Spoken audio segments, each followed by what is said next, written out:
Sinabi ko na yan, 2 tao lang nagkukontrol dyan. Ulitin ko lang mabilis.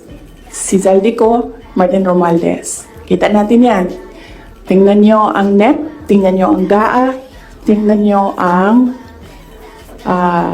tingnan nyo ang NEP, tingnan nyo ang GAB, General Appropriations Bill, tingnan nyo ang GAA. Makikita ninyo ang galawan dyan. Hindi na siya kailangan ng expert. Sundan nyo lang kung ano yung nagbabago. Anong isa pa? Na-proof ko dyan, yung AKAP. Diba? Nagtalo sila sa AKAP. Sinasabi ng mga senador, hindi naman namin nakita yun noon eh. Sabi ni Zaldico, o diba? Pinirmahan nyo, digital signature ninyo, pinahiram ninyo, pinirmahan nyo yan. Nandun yan.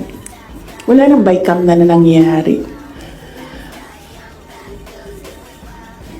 Ang sa akin lang, presidente ka, diba? So you have the full cabinet of experts, finance experts, nandyan sa iyo. So nakikita nila, diba? Oh, President, Mr. President, ito po yung NEP natin. Pero pagdating po sa GAB, ganito na po yung nangyari. Di ba magtatanong ka na, ano nangyari? Bakit naging ganito? Di ba? O ako lang ba yun? Well, kung ako yun, ganun. Ano nangyari? Bakit ganito na ang GAB?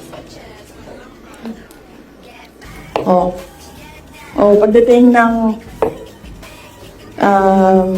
Senate, ano nangyari? Tingnan nyo. Bakit ganito na? Pagdating ng BICAM, di ba? Merong daming insertions doon. Walang paper trail and then suddenly sa BICAM nandoon na. Di ba magtatanong ka? Bakit ganito? Ano nang ginagawa sa budget? Well, hindi ko nakita yun Hindi ko lang alam kung alam niya. But there is an expectation that alam mo kasi ikaw ang nag-submit ng NEP and nakita mo kung anong lumabas sa GAA. So there is an expectation na alam mo kung anong nangyayari sa budget. So, merong president na, okay, ito yung NEP. Then, after a few months, okay, ito yung GAA. Yung wondering kung alam niya kung ano nasa page 2. Hindi dapat isisi sa Malacanang ang umunoy nakitang blankong items o halaga sa bicameral conference report para sa panukalan 2025 national budget.